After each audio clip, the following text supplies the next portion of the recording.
Hello అబ్బా అందరికీ. వీటిని మీరున్న ప్లేస్‌లో ఏమంటారో కామెంట్ జేయండి. నేను ఇప్పుడున్న ప్లేస్‌లో అలసందలంటారు. పెరిగిన ప్లేస్‌లో బొబ్బర్లంటారు. వీటితో కూర కన్నా నేను గారెలకే ఎక్కువ ప్రిఫరెన్స్ ఇస్తాను. ఈటి కాంబినేషన్‌గా శనగలను, కొంచెం పచ్చి పెసలను నానబెట్టుకొని వేసుకుంటే మాత్రం గారెలు సూపర్ అంటే సూపర్ ఉంటాయబ్బా!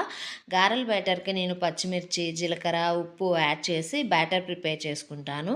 ఆ గారెల పిండిలోకి కలుపుకోవడానికి ఉల్లిపాయల్ని, కరేపాకుని సన్నగా ముక్కలుగా కోసుకొని పెట్టుకొని, మిక్సీ చేసుకున్న గారెల పిండిని దీంట్లో పెట్టేసుకుంటానబ్బా! ఆ పెట్టేసుకున్న పిండిని బాగా ఈ ముక్కలకు కలిసేలాగా ఇలా పైకి, కిందకి అనుకుంటాను చాలాసేపు. ఎందుకంటే పిండి ఎంతసేపు మనం కలుపుతామో అంత పర్ఫెక్ట్‌గా గారెలొస్తాయి. ఈ గారెలకి నాటుకోడి పులుసైతే ఉంటుందబ్బా! నా సామిరంగా సూపర్ అంటే సూపర్ ఉంటది. అలాగే ఈ గారెల్ని వేసేటప్పుడు ఎప్పుడూ నూనె మీడియం స్టేజ్‌లోనే ఉండేలా చూసుకోవాలి. ఎందుకంటే ఈ గారెలు తొందరగా మాడిపోతాయి.